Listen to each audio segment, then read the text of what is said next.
you should make bad songs. Now, your first thought is probably, why would I make bad songs? That doesn't make sense. And you're right. We're not making intentionally bad songs. What I mean by making bad songs is being unafraid of what you make being bad, developing a resistance and a tolerance to making bad songs or bad art, and just getting better at creating without doubting yourself the whole time. I'm sure you've heard about quality versus quantity before and the debate of what's better, whatever, but I don't think it's one or the other. I actually think it's both. So the objective here of making bad songs is obtaining quality through quantity. By making a bunch of songs every day, however often you want to do it, but making songs more often. And a part of that is making songs that aren't good and being unafraid to do that. The goal is to make more and more and more so that the bad ones don't matter. You just forget it. You rip the Band-Aid, you move on. You'll get better at making things purely because of the amount of time that you're spending making. It's like OG Skyrim when you would farm iron daggers to max your smithing. So don't be upset that you made an iron dagger. It has a purpose. It has its uses. It's okay. So how do we do that? How do we get to this point of making stuff that can suck and not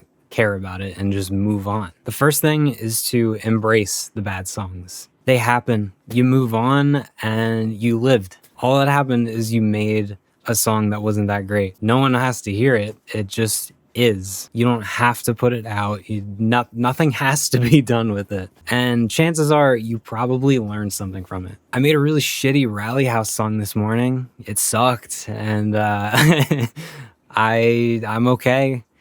I survived, I lived, and I'm gonna make another one tomorrow probably. Maybe it'll be good, maybe it'll be bad again, I don't know. It's fine. Or maybe I won't make anything. That's fine too. It's okay. But I'm gonna have fun. Allowing yourself to have fun and to create freely and be bad removes so much of that pressure to make something great. So you're not going in the studio, white knuckling the session, just begging for something good to come out.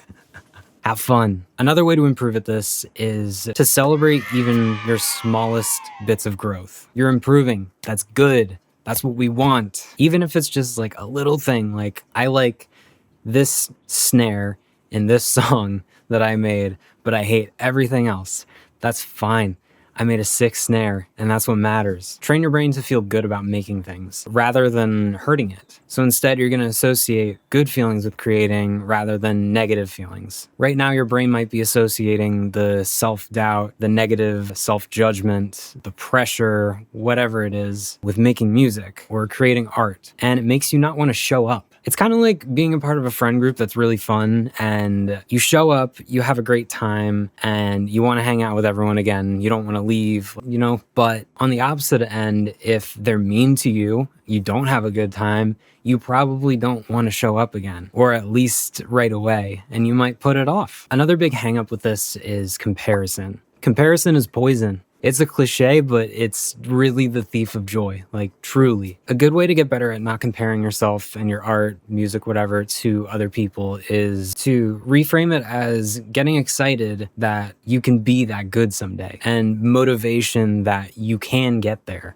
and that you want to be like that. Be patient with yourself. It's hard to learn new things and to get better at stuff. Improvement is hard. That's what it is. It's just repeated failures, banging your head into the wall until you get it right. We are all on a uniquely different journey, and someone else's map isn't gonna guide you where you need to go. They might be where you want to be, and they might be there sooner than you, but their map isn't your map. Your map has its own way there. Comparing yourself only leads to jealousy and unhappiness. Be nice to yourself.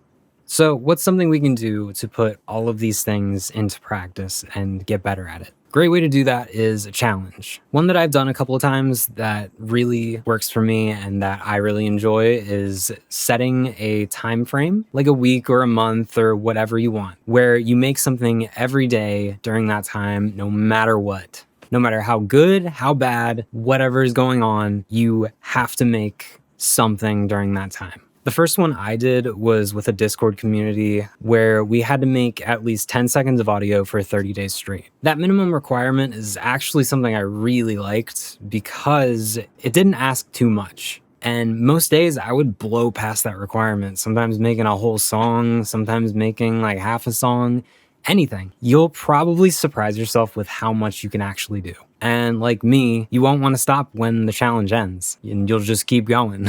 Some things to keep in mind when you do a challenge that might help you. Make some stuff you wouldn't normally make.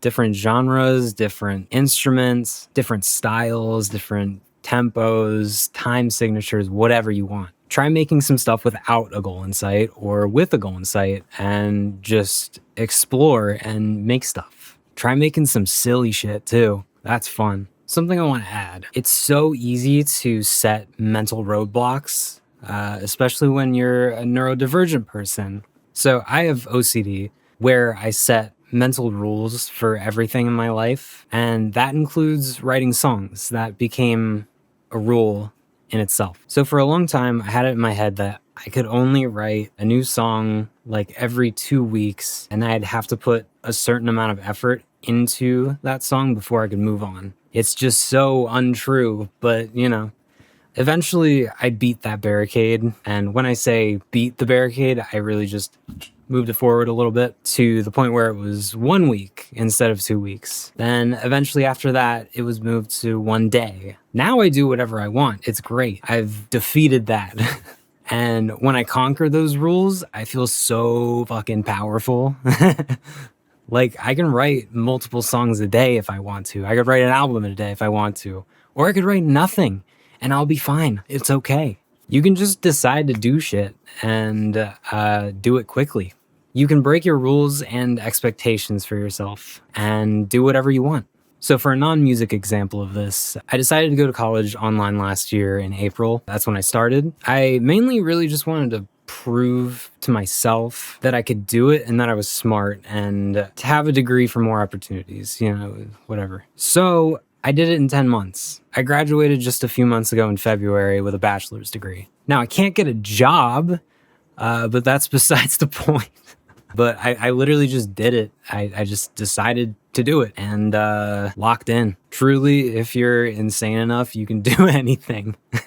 So challenge yourself outside of what you think you can do, like I did with the 30-day challenge or with school, whatever.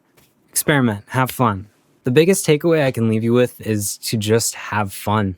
That's the biggest thing here. That is the main point that I'm trying to make. If nothing else, just have fun. It makes the process infinitely better, and you want to do it more often, and you end up making better stuff too. Having fun and expressing yourself is why we make things. Making songs is easy. It's just notes and self-expression.